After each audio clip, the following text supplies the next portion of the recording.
Ja, vi har skulle lave en analyse og fortolkning af Kong Lindorm. Og ligesom ved alle andre folkeeventyr er det umuligt at sige, hvornår Kong Lindorm præcis er fra, hvilket skyldes, at Kong Lindorm, ligesom alle andre folkeeventyr, er blevet overleveret mundtligt. Dog ved man, at folkeeventyrene har deres udspring i middelalderen, og det er derfor meget sandsynligt, at det samme gør sig gældende for Kong Lindorm. Og så vil vi ved at oplæse et lille resumé af eventyret. Kong Lindorm handler om en konge og en dronning, som ikke kan få børn. En dag møder dronningen en gammel kælling, der fortæller hende, at hun vil få muligheden for at vælge mellem en dreng eller en pige ved enten at spise en hvid eller rød rose. Det eneste, som hun ikke må, er at spise begge roser. Dronningen kan dog ikke modstå fristelsen, og hun ender derfor med at spise begge roser. 9 måneder senere føder dronningen ikke kun en prins, men også en lindorm, som hun dog gemmer væk kort efter fødslen. Da prinsen bliver ældre, beslutter han sig for at drage afsted for at finde en brud, men det bliver han forhindret i. Da han på vejen møder lindormen, der forlanger, at prinsen skal finde en brud til ham. Det går prinsen modvilligt med til, og det lykkes da også at finde en prinsesse til lindormen. Men efter bryllupsnatten vågner lindormen alene op i det nu blodige brudekammer. Dette gentager sig en gang til, hvorefter kongen 3. gang finder en forhyrdes datter til lindormen. Det lykkes den ellers fortvivlede hyrdedatter med hjælp fra en gammel kone at få forvandlet lindormen til en smuk prins, og derefter er der bryllup på slottet, hvor alle er glade. Kong Lindorm er et folkeeventyr, som går under genren trylleeventyr, i det historien er overfyldt med overnaturlige hændelser, som ikke kan lade sig ske i vores egen verden. For eksempel bliver der født en lindorm, og fordi dronningen får et barn ved at spise en blomst. Historien indeholder også urealistiske skabninger og objekter. Der er også mange andre typiske eventyrtræk med i Kong Lindorm. Blandt andet er der flere kongelige personer med i eventyret, nemlig en konge, en dronning, en prins og 2 prinsesser. Og så vil jeg fortælle lidt, hvornår den er skrevet, vores historie. Og vi må gå ud fra, at folk i middelalderen rent faktisk har troet på magien, og det var ikke noget, man skulle spøge med. Den vigtigste forskel mellem middelalderen, antikken og renæssancen var den religiøse tankegang, som man havde i middelalderen. Den katolske kristendom var den ubetinget største og dominerende religion, og den prægede alle mennesker i samfundet. Alle naturvidenskaber og filosofer var underlagt i teologien, og den katolske kirke blev med tiden den største og mægtigste samfundssituation. Med Bibelen i hånden forsøgte man at forstå verden, og hele samfundets inddeling fandt sin berækkelse i Bibelen og den katolske tro. Det enkelte menneske var ikke så interessant. Det galt om at finde sandheden bag hele verden. Og så vil vi fortælle lidt om genren, og på figuren ovenfor er der en model, som man benytter til at beskrive den typiske struktur i et eventyr, den hedder kontraktmodellen. På figuren kan man se, at kompositionen i et eventyr følger formlen hjemme ude hjem. Ved at sætte historien ind i kontraktmodellen, kan man nemmere danne et overblik over handlingen i eventyret. Og vi har sagt, at kontrakten i eventyret er det sted, hvor dronningen møder en gammel kælling, og der fortæller hende, at hun ikke kan få en dreng, at hun kan få en dreng ved at spise den røde rose, og en pige ved at spise den hvide rose. Det eneste hun ikke må, er at spise begge. Det går dronningen med til, og hun underskriver derfor kontrakten. Udrummet er den periode, hvor prinsessen skal ud og finde en prinsesse, men bliver forhindret i lindormen, der forlanger en brud. Dannelsesrejsen med prøver og selvovervindelse kan Lindorm ikke selv klare, og derfor får Lindorm hjælp af hyrdedatteren, der med sin viljefasthed gør, at Lindorm bliver forvandlet til en smuk prins. Så er der hjemme igen, og det er i slutningen, hvor hyrdedatteren og prinsen holder bryllup, fordi der igen er harmoni på slottet. Og selvom det er muligt at sætte Kong Lindorm ind i kontraktmodellen, så er eventyret alligevel utraditionelt i sin opbygning. Ofte er det samme person, som skal gennemgå alle punkterne i kontraktmodellen, men i Kong Lindorm, der er der flere forskellige hovedpersoner, der er næsten 3. Det betyder altså også, at det ikke kun er én personlighed, men netop de her 3. Dronningen er hovedperson i den første del af eventyret, da det er hende, der indgår en kontrakt, som hun så senere bryder. Lindormen er den anden hovedperson i eventyret, og det drejer sig om den person, som man umiddelbart ikke vil tro var hovedpersonen, På trods af det, så forholder Lindorm sig i baggrunden i store dele af historien, og det er først da prinsen møder den på sin vej, at den for alvor kommer med i historien. Den sidste hovedperson, som også er den sidste, som man kan kalde en helt, er hyrdedatteren. Så det er altså muligt at sætte kong Lindorm ind i kontraktmodellen, der indeholder begreberne hjem ud hjem, eller harmoni, disharmoni og harmoni igen, selvom opbygningen ikke er helt traditionel. Man kan også sætte enkelte dele af eventyret ind i samme model. Man kan fx sige, at starten, hvor kongen og dronningen er sammen, er harmoni. Derefter opstår der disharmoni, da der står skrevet på sengen, at de ikke kan få børn, inden der til sidst der opstår harmoni, da den gamle kælling fortæller, hvordan de alligevel kan få børn. Ja, nu er vi så kommet til fortællertype. Fortælleren i Kongen Lindorm er en implicit alvidende fortæller, der både ved, hvad personen føler og tænker. Dette kan ses, da kongen og dronningen finder ud af, at de ikke kan få børn. Kongen bliver meget bedrevet herover, men dronningen endnu mere. Hun tygte så tungt, at det ingen arving skulle have til deres rige, står der blandt andet en citat fra teksten.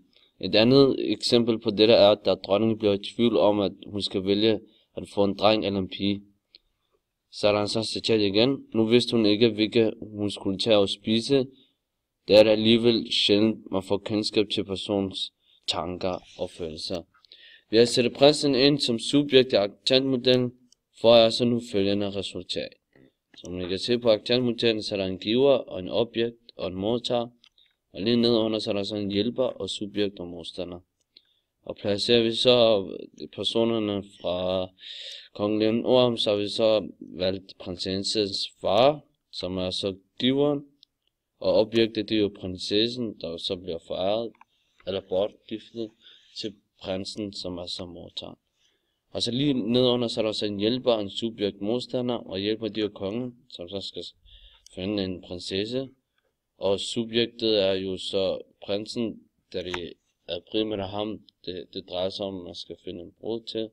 Og modstanden er jo så Lindorm. Så som man kan se, så er prinsens ønsket for en prinsesse. Det bliver han dog forhindret af Lindorm modstanden, der forlanger en brud. Derfor hjælper kongen med at finde ud af en brud til Lindorm. Og på den måde får han rolle som hjælper igen. Den person, der skal give prinsen prinsessen, er prinsessens far, som vi tidligere har nævnt, og da prinsen ikke får lov til at blive gift uden hans tilladelse, og den person, der modtager prinsen, er naturligvis prinsen. Dog når prinsesse aldrig får en prinsesse, da modstander er stærkere end hjælper. Det er jo så igen det, som tidligere har nævnt. Selvom Lindorm og prinsen bliver beskrevet som to forskellige personer, er der rent faktisk to sider af samme person, hvor Lindorm repræsenterer prinsessens skyggeside, som han så har haft siden han blev født, og Lindorm bliver fra fødslen i moderens værelse under sengen. Hvilket kan tolkes som en ødibal binding, eller som om at dronningen er overbeskyttende. Med årene vokser Lindorm sig større, og da prinsen skal finde ud af, for at finde sig en prinsesse, er Lindorm i vejen. Lindorm repræsenterer derfor prinsens indre blokering, og det er den, han møder, når han i virkeligheden vil finde en prinsesse. Lindorm dominerer altså prinsens personlighed, og det kan blandt andet ses ved, at der er Lindorm og ikke prinsen, der er i centrum i hele historien, fordi Lindorm fylder så meget, at prinsen ikke er i stand til at finde en prinsesse selv, for han sin far, kongen, til at hjælpe med at finde en prinsesse. Det lykkes der også faderen at finde to prinsesser til sin søn, men han mishandler blot dem på bryllupsnatten. Hvilken kan skyldes, at hans kvindelige side er fortrængt på grund af sit intime forhold til sin mor. Grunden til, at det lykkes for forhørderne til at trænge ind til prinsen, skyldes hendes vidholdenhed og et indsigt, som de andre prinsesser ikke har. Hun giver ikke efter for prinsens krav, men forlanger, at Lindorm skal åbne sig op for hende, hvis hun skal åbne sig op for ham. Desuden ved hun fra den gamle kongens råd, at der gemmer sig en smukkere person bag Lindorm.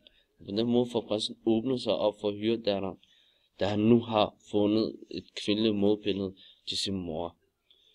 Så er der så i nogle aktantmodellen, nu vil jeg så sætte dronningen, der er en af hovedpersonen som subjekt i aktantmodellen. Og der kan jeg så se, at nu har vi så vinklet den fra en anden side af, hvor man så kan se den gamle kælling. Ja, og så er det barnet, som er objektet, og så er det dronningen, som er modtageren. Og lige nedenunder, så kan man så se Ja, når man sætter dronningen ind som subjekt, er hendes mål, altså objektet at få en barn. Det der taler imod modstanderen, at hun får et barn, er den ufrugtbare, som enten hende eller kongen tilsyneladende besidder. Det der taler for, er hjælperen, at dronningen kan få et barn, af de magiske evner, som den gamle kælling besidder. Det ender med, at dronningen får et barn, modtager, og der er den gamle kælling, der er giveren. Da det er hende, der fortæller, hvordan hun kan få barn. Det er, hvad der sker på overfladen af eventyret, men hvis man går mere i dybden med eventyret, vil man finde en anden forklaring på, at de lykkes dronningen at blive gravid. For i Freuds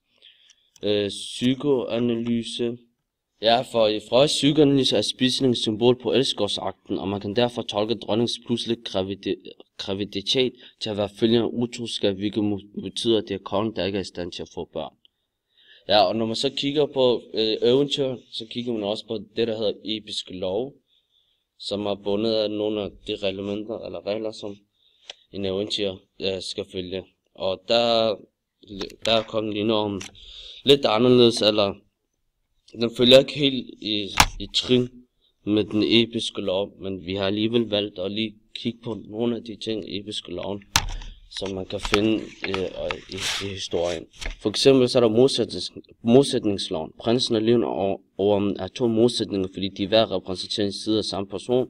Forhyrderen står også et kontrakt til dronningen, der forhyrderen for den første er færdig, hvor dronningen er rig, men også fordi forhyrderen gør, hvad den gamle kone har fortalt hende, hvorimod dronningen ikke gør, som den gamle kælling fortalte hende. Og så er der noget, der hedder tretalsloven. Lige når nemlig at blive gift 2 gange, inden han finder den rigtige brud 3. gang. Så er der også noget, der hedder gentagelseloven. Er der, hvor man finder en 3. brud til kongen Leonor, som har været meget vanskeligt at finde, i det forrige brud er blevet spist af kongen Leonor. Og det viser sig, at brudet overlever med hjælp fra den gamle dame. Grunden til, at man bruger gentagelse, er for, at man skal kunne huske eventyret bedre i gamle dage, for at bygge struktur. Gentagelseloven er også med til at opbygge en spænding, som man får følelse af, at man sætter sig ud på kanten af stolen. Fortolkningen det klassiske med, at man tror på magi, og så er der også en anden fortolkning, de moraliske lov i samfundet. Går man den forkerte vej, skal man straffes, og for eksempel føde Leonor er jo blandt andet en straf for at bryde loven. Og så er der også noget med fristelse, da hun blandt andet spiser 2 blomster, fordi det smager så godt.